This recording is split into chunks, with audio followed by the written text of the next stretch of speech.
바다 깊은 곳 거대한 용왕이 죽어가고 있습니다. 단 하나의 치료법은 오직 토끼의 간입니다. 순진한 토끼 한 마리가 거북이 등에 올라탑니다. 여기 평범한 소녀가 있습니다. 밤이 되자 소의 간을 먹어치우기 시작합니다.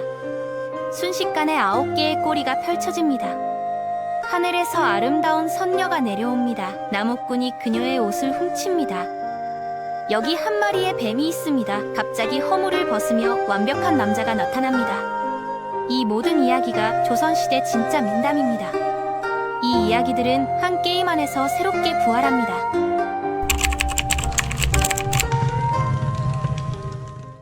검은 사막 아침의 나라에서 가장 먼저 눈에 띈 신화 속 존재는 바로 9개의 꼬리를 가진 구미호였습니다. 구미호 퀘스트 라인의 주요 보스 캐릭터에 영감을 준 존재죠. 게임 제작진들은 이 고전적인 이야기를 현대적으로 재해석해서 매력적인 캐릭터를 만들어냈습니다. 여우 정령들이 동아시아 신화 전반에 걸쳐 등장하는 건 사실입니다. 일본의 키츠네나 중국의 호리정 같은 경우엔 선량하거나 중립적인 존재로 그려지는 경우도 많죠. 그런데 우리나라의 구미호는 조금 다릅니다. 거의 예외 없이 악의적인 생물로 묘사되거든요. 여우누이 이야기를 통해 이런 특징을 살펴볼 수 있습니다. 옛날 어떤 아버지가 있었는데 아들 셋을 두었음에도 불구하고 딸을 간절히 원했습니다. 심지어 여우라도 상관없으니 딸을 주십사고 신에게 간청했죠. 신들은 아마도 그의 기도를 너무 글자 그대로 받아들였나 봅니다. 곧 그의 아내가 딸을 낳았고 처음 5년 정도는 모든 게 평범하고 행복해 보였거든요. 문제는 그 이후에 시작됐습니다. 매일 아침 소 한 마리씩 죽어있는 게 발견되기 시작한 거죠. 아버지는 큰아들과 둘째 아들에게 밤새워 지켜보라고 했습니다. 두 형제는 누이가 와서 소의 간을 먹는 모습을 보았다고 아버지께 말씀드렸어요. 하지만 아버지는 그들이 거짓말한다며 집에서 내쫓아버렸습니다. 막내 아들도 같은 광경을 봤지만 형들의 운명을 지켜본 터라 입을 다물었죠. 집에서 쫓겨난 형들은 몇 년간 불교 승려에게서 배움을 얻었습니다. 그러던 중 고향을 다시 찾기로 결심했을 때 승려는 악령으로부터 보호해줄 마법의 호박병 3개를 선물로 주었어요. 고향에 도착한 형들이 본 건 완전히 폐허가 된 집이었습니다. 가족들은 모두 사라지고 이제 아름다운 젊은 여성이 된 누이만 남아있었죠. 누이는 형들에게 하룻밤 머물러 가라고 권했고 그날 밤 큰형은 누이가 셋째의 간을 먹고 있는 모습을 목격했습니다. 형들은 마법의 병으로 구미호와 치열한 전투를 벌인 끝에 그녀를 물리쳤죠. 구미호들의 공통적인 특징은 다른 생명체들로부터 생명 에너지를 빼앗아 얻는다는 점입니다. 대개 천국으로 승천하거나 인간이 되는 것을 목표로 하죠. 방금 소개한 이야기에선 희생자들의 간을 먹는 방식이었지만 다른 설화에서는 입속의 마법 구슬로 사람들의 에너지를 흡수한다고 전해집니다. 이 구슬을 인간이 삼키면 지혜를 얻을 수 있다고 하는데요. 구슬이 뱃속에서 녹기 전에 아래쪽을 내려다보면 세상의 모든 지혜를, 위쪽을 올려다보면 하늘의 모든 지혜를 얻는다고 합니다.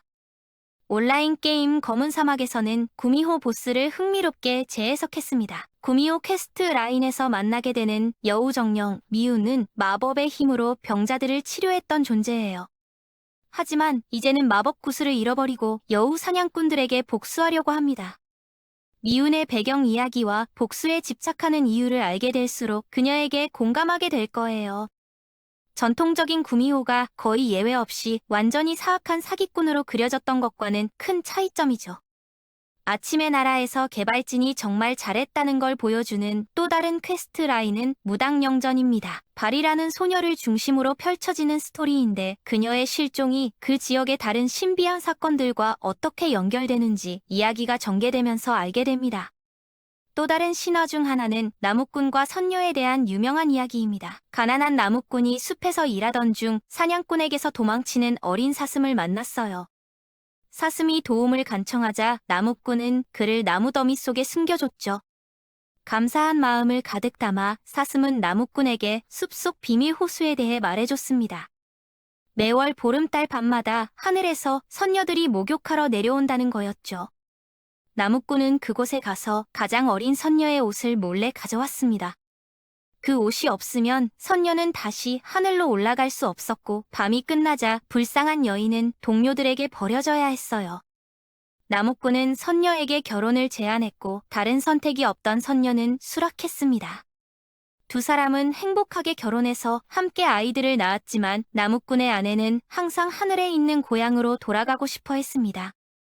죄책감이 커져가는 나무꾼에게 사슴은 적어도 3명의 아이를 낳을 때까지는 옷을 돌려주지 말라고 조언했어요.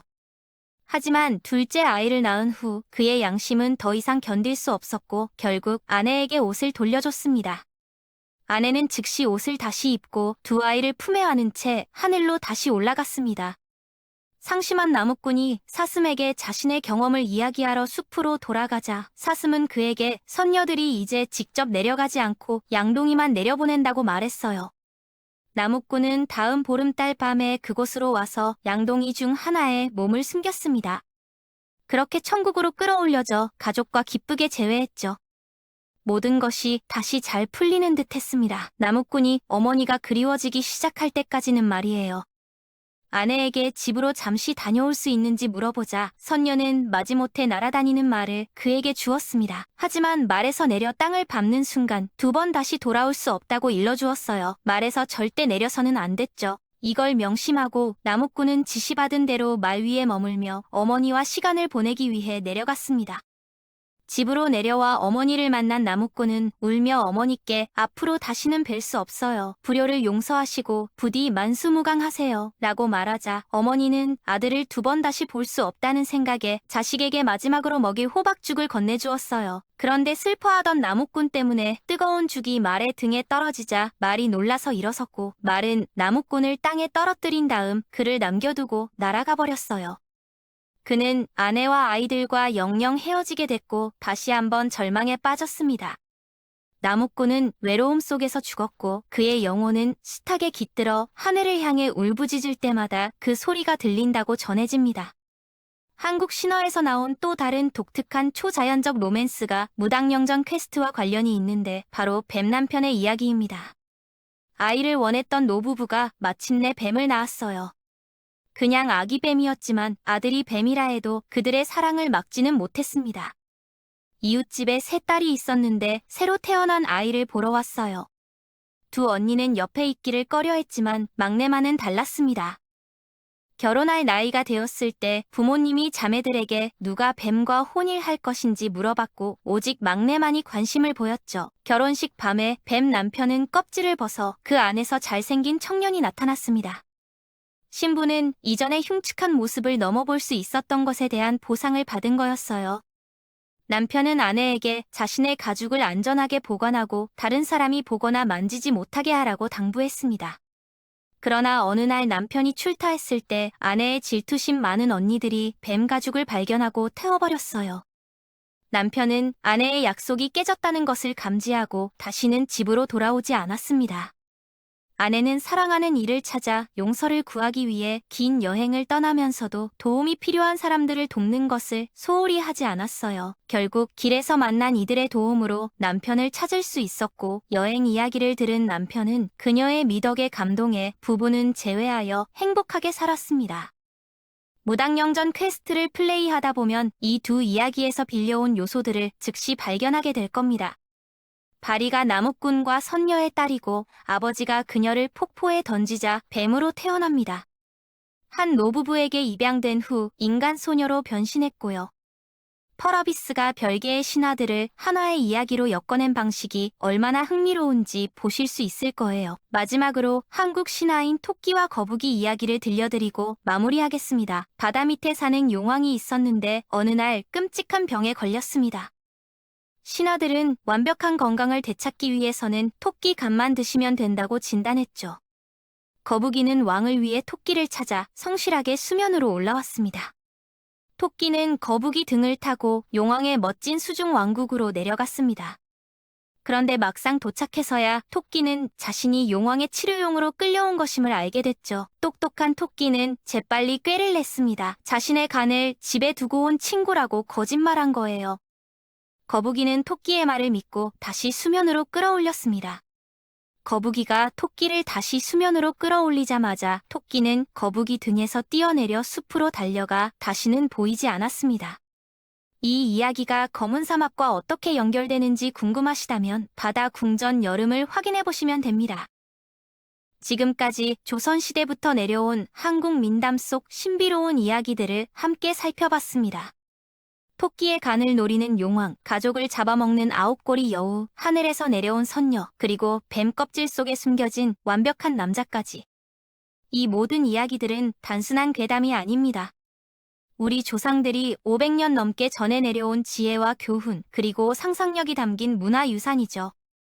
서양 신화 못지않게 풍부하고 매력적인 우리 민담의 세계. 여러분은 어떤 이야기가 가장 인상 깊으셨나요? 다음 영상에서는 또 다른 흥미로운 신화 이야기로 찾아뵙겠습니다.